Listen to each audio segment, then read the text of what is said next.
বাংলাদেশিদের জন্য ভারতীয় ভিসা নিয়ে এসছে সুখবর। আসসালামু আলাইকুম দর্শক, আমি রায়হান আছি আপনাদের সাথে ভারতীয় ভিসার ব্রেকিং নিউজ নিয়ে।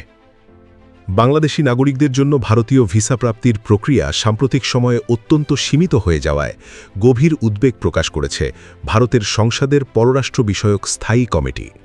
এই কমিটির মতে নিরাপত্তাজনিত কারণে ভিসা কার্যক্রমে যে অনাকাঙ্ক্ষিত বিঘ্ন ঘটেছে এবং আবেদন নিষ্পত্তির হার যে আশঙ্কাজনকভাবে কমে গেছে, তার ফলে দুই প্রতিবেশী দেশের জনগণের মধ্যে দীর্ঘদিনের নিবিড় যোগাযোগ মারাত্মকভাবে ক্ষতিগ্রস্ত হতে পারে।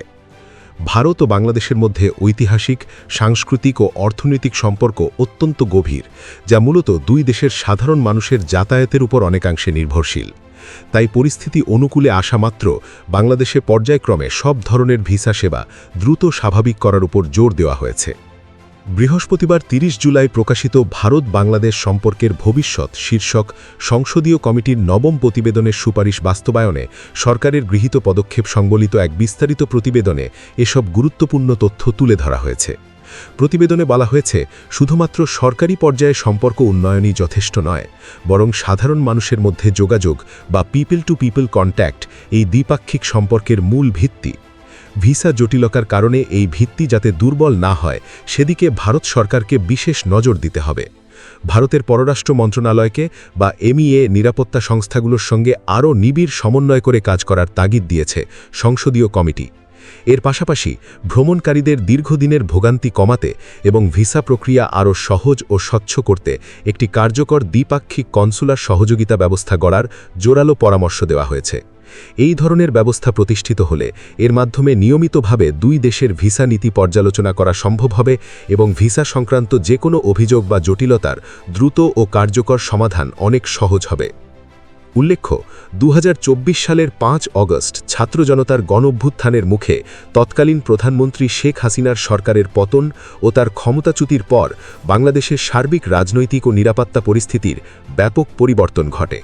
সেই পরিবর্তিত পরিস্থিতিতে নিজেদের কর্মীদের সার্বিক নিরাপত্তা বিবেচনায় বাংলাদেশ থেকে বেশ কিছু কনসুলার ও অপ্রয়োজনীয় কর্মীদের সরিয়ে নেওয়ার সিদ্ধান্ত নেয় ভারত। মূলত এরপর থেকেই বাংলাদেশে ভারতীয় ভিসা সেবা মারাত্মকভাবে সীমিত হয়ে পড়ে। এর ফলে চিকিৎসা, ব্যবসা, শিক্ষা ও পর্যটনের উদ্দেশ্যে ভারতে যেতে ইচ্ছুক লাখ লাখ বাংলাদেশি নাগরিক চরম ভোগান্তিতে পড়েন। বিশেষ করে যারা ক্যান্সার, কিডনি বা হার্টের মতো জটিল রোগের উন্নত চিকিৎসার জন্য নিয়মিত ভারতের বিভিন্ন হাসপাতালে যাতায়াত করেন, তাদের জীবন রীতিমতো বিপন্ন হওয়ার উপক্রম হয়। ভারতের পররাষ্ট্র মন্ত্রণালয় তাদের সর্বশেষ আপডেটে জানিয়েছে যে বর্তমানে বাংলাদেশে থাকা তাদের মোট ৫টি ভিসা আবেদন কেন্দ্রের মাধ্যমে অত্যন্ত সীমিত পরিসরে প্রতিদিন মাত্র ১৫০০টি ভিসা প্রদান করা হচ্ছে। পরিসংখ্যান অনুযায়ী বর্তমানে ইস্যু করা এই ভিসার প্রায় ৮০% দেওয়া হচ্ছে শুধুমাত্র জরুরি চিকিৎসার কাজে ভারত গমনেচ্ছুক রোগীদের বা মেডিকেল ভিসা হিসেবে। বাকি সামান্য কিছু ভিসা জরুরি প্রয়োজনে বা অন্যান্য বিশেষ ক্যাটাগরিতে প্রদান করা হচ্ছে। সাধারণ ট্যুরিস্ট ভিসা বা পর্যটন ভিসা প্রদান এখনও প্রায় পুরোপুরি বন্ধ রয়েছে বললেই চলে। ভারতের পক্ষ থেকে জানানো হয়েছে যে বাংলাদেশের বর্তমান নিরাপত্তা পরিস্থিতি তারা নিয়মিত ও খুব নিবিড়ভাবে পর্যবেক্ষণ করছে।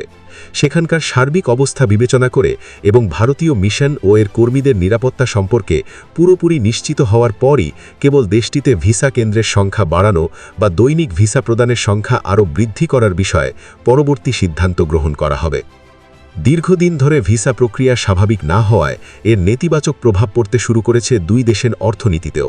বিশেষ করে ভারতের পশ্চিমবঙ্গ, ত্রিপুরা ও মেঘালয় রাজ্যের অর্থনীতি এবং পর্যটন খাত বাংলাদেশি পর্যটকদের উপর ব্যাপকভাবে নির্ভরশীল।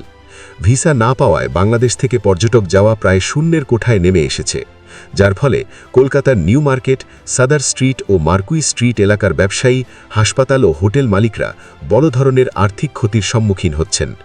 অন্যদিকে বাংলাদেশের ব্যবসায়ীরা যারা ভারত থেকে কাঁচামাল বা পণ্য আমদানি করেন, তারাও সময় মতো যাতায়াত করতে না পারায় ব্যবসায়িক ক্ষতির মুখে পড়ছেন।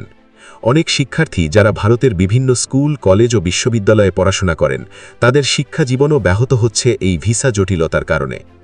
আত্মীয় স্বজনদের সাথে দেখা করার সুযোগ থেকেও বঞ্চিত হচ্ছেন অনেকে, যাদের পরিবারের সদস্যরা সীমান্তের ওপারে বসবাস করেন। এসব সার্বিক দিক বিবেচনা করেই সংসদীয় কমিটি মনে করে যে দ্রুততম সময়ের মধ্যে ভিসা কার্যক্রম স্বাভাবিক করা অনিবার্য।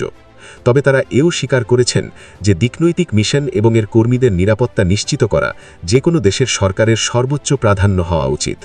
তাই নিরাপত্তার সাথে আপোষ না করে কিভাবে বিকল্প পদ্ধতিতে বা ধাপে ধাপে ভিসা প্রদান কার্যক্রম আগের অবস্থায় ফিরিয়ে আনা যায় সেই বিষয়ে জরুরি ভিত্তিতে একটি সুনির্দিষ্ট রোডম্যাপ তৈরি করার পরামর্শ দেওয়া হয়েছে। দুই দেশের সংশ্লিষ্ট কর্তৃপক্ষ যদি পারস্পরিক আলোচনা ও সহযোগিতার ভিত্তিতে কাজ করে তাহলে খুব দ্রুতই এই সংকট কাটিয়ে ওঠা সম্ভব বলে আশা প্রকাশ করা হয়েছে প্রতিবেদনে।